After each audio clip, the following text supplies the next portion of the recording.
ヤッホーとしきです。今回は2025年9月1日にアーリーアクセス、通常版が9月4日に発売されるヘルイズアス PS5 版の先行クリアレビューです。マップなし、クエストマーカーなしってのが歌い文句の最新アクションゲーム。私方向音痴だから無理かなとか、ダークでソウルライクな雰囲気あるから気になってるって人いっぱいいますよね。そんな皆さんにまず一言言わせてください。このゲームめちゃめちゃ楽しいけど人を選ぶ。点数をつけさせてもらうならば100点満点中86点といったところ。このゲームかなり作り込まれていて、探索やサブクエ、バトルもいい感じ。おまけに他のゲームでは味わえないようなチャレンジングな新システムもあり、個人的に満足度はね非常に高かったです。純粋に面白かったんで2が出るなら買うと思いますが、いくつかね注意点がありまして、制作側もおそらく意図して尖ったゲーム性にしてるんで、そこをどう捉えるか、許容できる範囲なのか否かで大きく評価が分かれる作品です。今回は寄り道も含めがっつり30時間以上プレイしてクリアしてからまとめてきたんで、ぜひ皆さんの購入の参考にしてみてください。このチャンネルではいろんなゲームタイトルの攻略やゲームニュースも扱ってますんで、よかったらチャンネル登録と高評価よろしくお願いします。それではいくぞ。はい、まずはヘルイズアスってどんなゲームなのか噛み砕いていきましょう。まず今作のストーリーは回想形式で進んでいき、思い出しているところをプレイしていくっていう構図で始まります。ストーリーの内容はいつも説明しないので多くは割愛しますが、メインサブクエともに人間味あふれるヒューマンドラマが多くて、グラがいいってこともあり、ムービーは特に見入ってしまうと思います。導入部分は理解するのに時間がかかるけど、気づいたら没入できているって感じでしたね。ちなみに日本語音声はありません。で、ゲームの流れとしては皆さんご存知の通り、マップなし、クエストマーカーなしの世界でメインストーリーを進めるため、村で聞き込みをして自分でヒントを集め、それをもとにエリアごとに区切られたセミオープンワールド的な広さのフィールド探索、謎解きをクリアしていく。そして道中では襲ってくる敵とバトルして自分も強化していきます。メインの目的を達成したら再度街に戻り、村人と会話して新しく行けるエリアを開放したりもして次の冒険へつなげていく。サブクエ的なのも聞き込みの中で同時に発生していくので、それらをこなしつつまたメインに関わる探索をしていく。また今作のフィールドは体験版であったようなダークな感じの森林エリアから綺麗な湖畔エリア、病院のようなエリア、古代遺跡や洞窟といった思ったより景観に種類があって、でそのグラも結構綺麗。さらに至る所にアイテムやギミックや謎解きが散りばめられていて、非常に遊んでいて満足できる旅でした。というここまでは皆さんにも分かりやすい王道な感じの RPG となっているんすけど、本作はマップクエストマーカーがないので、この聞き込みの時に割としっかりめに話を聞いたり、あ、これヒントっぽいなっていう部分を自分で見つけていく、もしくは理解していくんですけど、ここで便利なのが相関図システム。メニューを開くと誰がどういう人物で何と言っていたか、その後どうなったのかみたいなのを自動的にメモしてくれる相関図が備わっています。これのおかげでいちいちメモを取る必要なく、いつでも見返せるんで、いろいろ考えながら行動できるんですね。ここがねマジで面白くて、詳しくは後ほど解説します。続いてバトルに関して先に言っておくと、ソウルライクではありません。チェックポイントがあって休憩すると敵が復活するだとか、エストビンのような回復アイテムが補充されるといったシステムはありません。ですがダークな世界観とスタミナ管理が重要なバトルなので、似たような雰囲気は味わえます。さらに今作は回復の仕方に特徴があって、ドローンとコンビになって戦うんですが、このドローンが回復してくれるんですね。具体的には武器で殴った後少し間を置いてタイミングよく R1 ボタンを押すと、与えたダメージの一部を回復に変換する。つまりドレインっぽく回復していく。一応回復アイテムもあるんですが、基本はこのドレインシステムで節約していく感じです。さらにこれも面白いところで、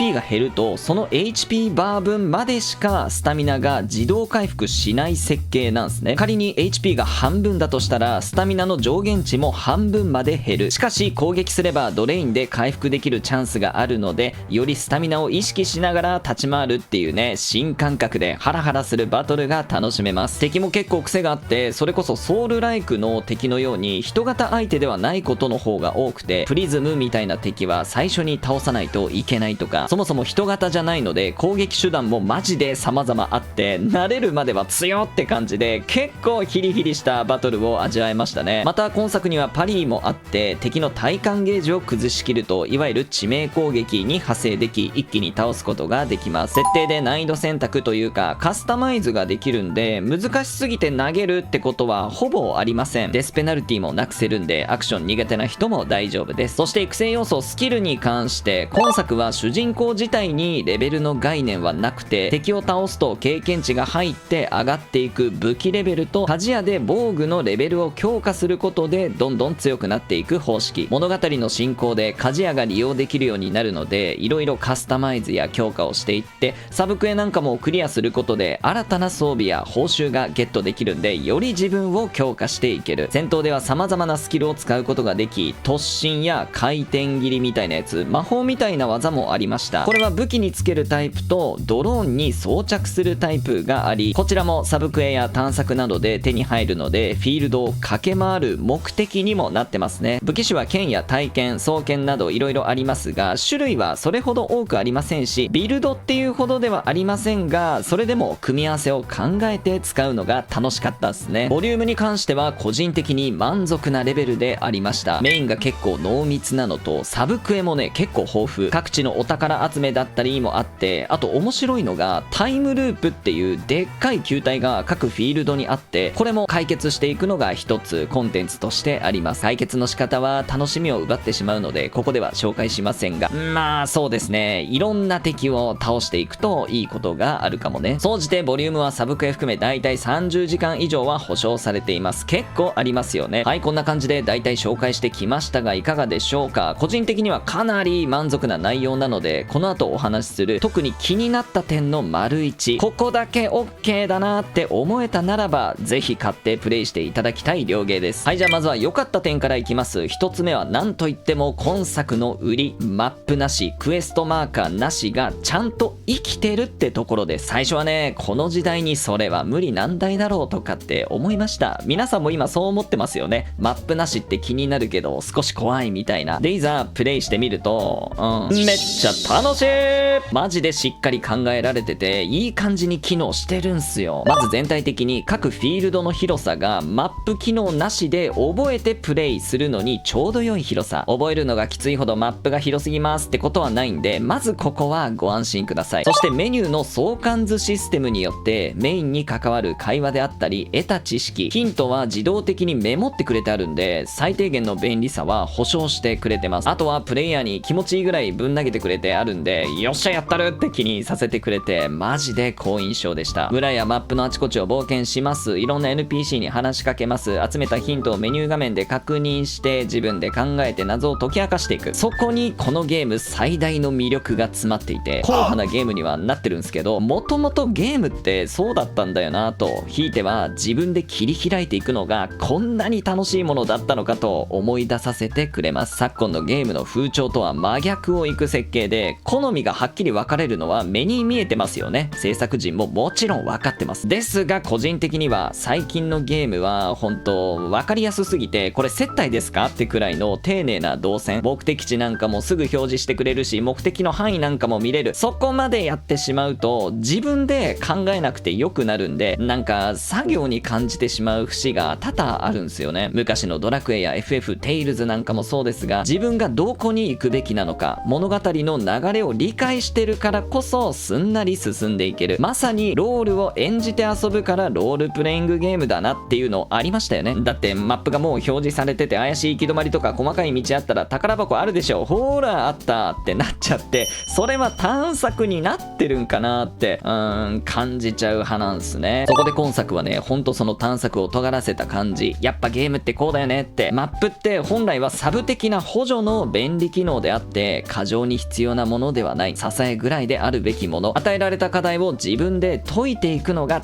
楽しいんだって。見事にドハマりしましたね。なんなら他のゲームもマップ見ないようにしてプレイすると面白いかもとさえ思わせてくれる昔ながらの RPG 的な要素を今の時代に斬新なゲーム性として持ってきてくれた、やりごたえのあるゲームを探してる人にはぴったりな作品です。続いて良かった点2つ目、濃厚な探索とマップの作り込み。1つ目と少し似てるんですが、実際に隅々まで探索してきて分かったんですけど、今作はね、マップ作った人のセンスがキラリと光ってます。分かれ道はあるけど多すぎないし、そもそも広すぎるってこともない。配置された敵の数も適切で、言い忘れてましたけど敵に見つからないうちはダッシュでスタミナ使わないのでストレスフリー。こういう細かいところめっちゃ大事っすよね。ちょっと困ったところに重要アイテムが落ちてたり、回復アイテムがあって助かったり、 NPC お前ここにいたんかみたいな、そうやって真剣に探索し回って道を覚えていろんな人に話しかけてるんで、結果制作陣が用意した世界観に自然と没入させられていると、ここら辺のバランス感覚はね秀逸と言っていいでしょう。横だけではなく縦の高低差を利用した作りもあり、うまく探索していくとしっかりショートカットが通じるんで、その度にねふわーっと快感が脳をよぎって、これはねマジでしてやられますよ。やめ時がわからんくなります。最後3つ目はバトルが純粋に面白い。他のゲームにはない新システムであるドローンによるドレイン回復と HP バーまでしか自動回復しないスタミナ、これがマジでバトルを面白くしていて、シンプルな仕組みなんですががっつりとした駆け引きが生まれてるんすよね。ピンチだとしても攻めれば回復できるって聞こえはいいんで、バーサーカー的思想で解決していこうとするんだけど、スタミナも少ない状態なのでいざという時の回避回数も限られてる。いやーマジで HP が減ってる時のね、どうする、攻めるべきか、回復できるけどいやちょっとまだ待てよみたいな、この感じがマジで楽しい。それでいてエネミーたちは見覚えのあるような人型エネミーではなく、攻撃の予想がしにくいような挙動の敵、またその敵本体とリンクして出てくるプリズム、こいつを先に倒さないといけないのに、そのプリズムがまたいろんな形に変化して多彩な攻撃をしてくる。他のゲームでは見たことがないような攻撃モーションとかね、パターンが新鮮で、あとねさらに敵本体自身も攻撃してくるっていうんで、慣れないうちはね、いや慣れてきても基本ピリッとした緊張感が味わえました。バランスに関しても基本は1対複数戦になりますが、こちらにはスキルがありますし回復もできるんで全く問題なし、理不尽な攻撃などはなくてストレス要素はほぼないですね。道中の敵配置もいやらしさは感じたんすけど悪意は感じないんで、すごく好印象でした。あとは武器を変更できて、剣だけでなく体験は3段攻撃で最後の一撃がめちゃ強いとか、個人的には槍が振りの速さも一番バランス良くて好きだったんですけど、それにスキルを組み合わせてドローンのスキルのタイミングも考えてってバトルしていくのはアクションゲームとしての基本の面白さを十分持ってますし、いろいろ工夫ができるぐらいには攻撃スキル充実してるんで、新しいものを手に入れるたびに触ってみてほしいですね。さらに防具も特殊スキルがそれぞれついていて、攻撃するとホニャララとか、こうすると有利なバフゲットできますよみたいなのも組み合わせると、ビルドまではいかないまでも十分面白いバトルが味わえます。また回避やパリーといったアクション性もしっかりあるのがすごく良かったですね。あと回避を入力した時の挙動もスムーズで、割とねポンポン反応してくれてレスポンスも問題なし、こいつはね結構完成されたバトルシステムになってますんでご期待ください。続いて気になったところいきますね。案件でいただきましたが、ここは正直にズバッといきます。まず1つ目は何といっても謎解きの難易度が高めで数も多い。つまり謎解きにある程度の慣れが必要で、苦手意識のある人は要注意ってことです。ここが購入を考えてる人にまず聞いてもらいたいところで、皆さんバイオハザードはプレイしたことありますかね。そのエリアの中で必要なアイテムが各地にあるんで、迂回とかしながら進めていく。絵柄とか数字とか覚えて入力したり並べたりね、記憶力も試されたりするんですが、あれよりも今作の謎解きは濃ゆいと思ってください。もし今作をクリアできたならば胸を張って謎解き得意と言っていいですし、つまずきながらも鍛えられてクリアしたならば他のゲームの謎解きはへっちゃらレベルに上がってると思いますね。そのくらい濃ゆいです。具体的に言うと、まずメインクエストでもサブクエストでも必要なアイテムがエリアをまたいで手に入ることが割と多いんですね。これを知らないとずっと同じエリアを探し回ることになってストレスめっちゃ溜まっちゃうんすよね。実際僕もそれでどんぐらいだろう、2時間ぐらいぐるぐるしてどこかに見落としがあるに違いないと思って探し回ったんすけど、結局諦めて進んだらポッと手に入ったりしてね。で今は行けない道、もしくは解決できないサブクエを抱えながら先に進む、それがゲーム進行中ずっと起きるんで、最初の方のマップのあそこに行けないところあったなとか、あの NPC が変なこと言ってたな、なんか欲しがってたな、でそいつどこにいるんだっけとかって慣れてる人なら覚えてられるんですけど、っていうかそれが謎解きの面白さだったりしますが、慣れてない人だと割と難しいなこれって感じるレベルだと思いました。メインクエストの場合はだいたいメニュー開けば相関図にヒントがあるはあるんで、行き先のエリアはさすがに把握できます。ただ慣れてない人がやるとそのエリアの謎解きがわからんくて超止まっちゃうみたいなことが起きえるかなと感じるレベルでしたし、サブクエに関してはメインと違って相関図にヒントが記憶されてなくて、全校って言って要するに人助けのサブクエなんですけど、普通に覚えてないといけないんで、きつい人はきついかもです。覚える自信がない人はある程度進行したら前の街に戻ってひたすら NPC との会話をもう一周するみたいなことが必要かもですね。おまけにね、謎解きのレパートリーとして数字入力系が多いんですね。南京錠みたいな数字合わせるやつとか金庫とかパスワードを入れる系ですよ。その答えをどっかから仕入れたいんだけど、そこにも謎解きがあったりしてね、結局僕はクリア時の時点でサブクエ9割いかないぐらい埋めれたんすけど、謎解きに慣れてるかつ文をしっかり読むのが好きなタイプでこれですからね。まあサブクエは必須ではないのでいいんですけど、ただ運悪くメインで詰まると攻略サイト見ないと進まんってなりそうだよっていうのは覚えておいてください。まあここに関しては一つテストというか謎解きの慣れ度を試せるものがあります。それが体験版で期間限定であるんですけど、その中でとある扉を開くギミックが最初の方にあるんですね。それに30分から1時間以上かかってしまった、あるいは自分の中でこれが続くと思うとなんか嫌な感じがした、そんな人は一旦購入は待った方がいいです。マジで謎解きが売りのゲームになってるんで、必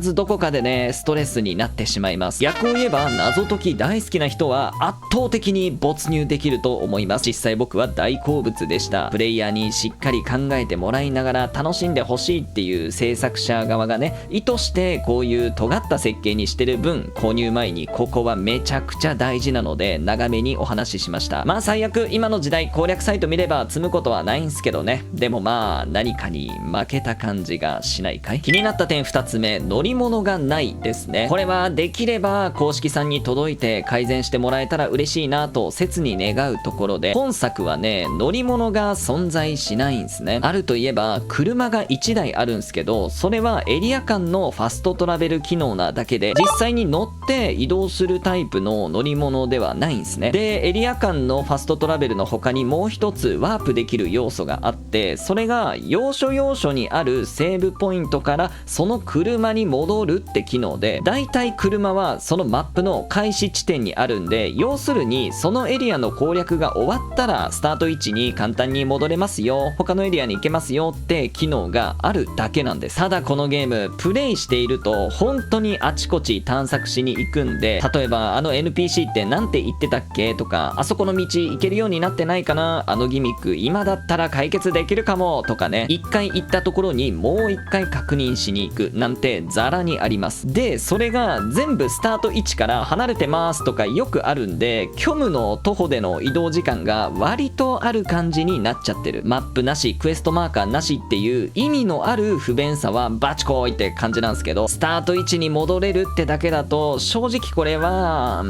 意味のない不便さかなと感じてしまいました。まあこれはぶっちゃけ仕方ないんですよね。だって今作はマップ画面がないですから、セーブポイントからセーブポイントにワープできるようにすれば解決って思ったんすけど、それマップないとできなくねってなるんでね。なので今後可能かどうかは分かりませんが、解決策としてドローンが乗り物になるか召喚できるようにする、スキルでも何でもいいんでドローンが移動をサポートしてくれたらめちゃ嬉しい。もう何でもいいから乗り物を作ってほしいって最初思ったんすけど、それ乗り捨てたら結局また拾いに行かなきゃいけないんで、普段一緒に行動してくれるドローンが快適にしてくれれば探索の意欲も激増するんで、すごくいいかなって思いました。まあとはいえね、耐えられないほど歩かせられるのかっていうとそうでもないんで、人にもよりますがね、思ったよりも歩くんだよっていうのは覚えておいてください。気になったとこ3つ目は、バトルの質は高いのに量が足りない。つまりバトルをいっぱいしたい人には向かないってことっすね。あれさっきバトル褒めてなかったっけって思うと思うんすけど、そうなんすよ。めっちゃバトルは面白くって新体験でワクワクしっぱなしだったんすけど、もっとあっていい。イメージで言うと今作は謎解き7割バトル3割ぐらいの比率で、基本謎解きの合間にバトルが楽しめるよって、量としてはそんな感じのバランス。ストーリー上のボスっていうのもあるにはあるんすけどほとんどなくて、構えてた僕側からするといないんだって感じになっちゃったんすよね。また敵の種類もそれほど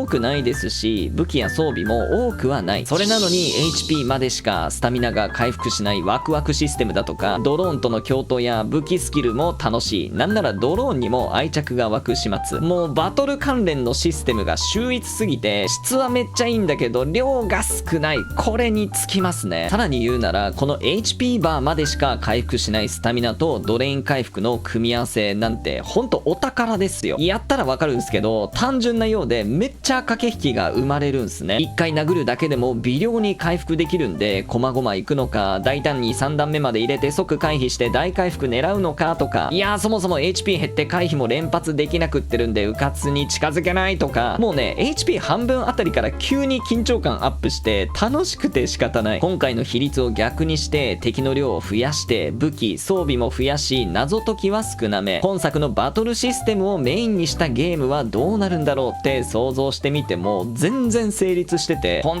当にこれは惜しいというか、なのでバトルをメインにやりたいんだって人には向かないのでご注意ください。はい、ということで結論ですね。点数をつけるならば個人的に100点満点で86点、かなり満足度は高い作品と感じました。謎解きが好きな人、慣れてる人は問答無用で買い、バトルは質が高く量は少なめではあるけどバトルメインで考えなければ全然あり。一回立ち止まって RPG ゲームってなんだっけと思わせてくれる、自分でロールになりきって考えてこそ RPG であるって思える人、もしくはプレイすることでそれに気づかせてくれる作品なんで、ぜひとも手に取って体感してもらいたい。めっちゃ時間が解けます。逆におすすめできないのは、発売前のトレーラーでソウルライクっぽいなとか、そういうバトルを多めに求めてる人、謎解きに不安がある人は一旦考えてみましょう。困ったら今の時代攻略サイトがあるので積むことはないと思いますが、負けた感じするよね。適度な負荷ではなくストレスに感じてしまう可能性があるんで、一度体験版で遊んでみることを強くお勧めします。まあもし謎解き苦手だなって人でもこの作品がクリアできたならば胸を張って謎解きが得意だよって言えると思いますし、他のゲームの謎解きは全然楽勝になるぐらいには磨かれて成長できると思います。自分のねゲームの幅を広げるための一本と捉えてプレイしてみるのも全然ありですね。いろいろお話ししましたが、ぜひ皆さんには遊んでいただきたい一本です。はい、じゃあもしよかったらチャンネル登録と高評価よろしくお願いします。以上、としきでした。さようなら、バイバイ。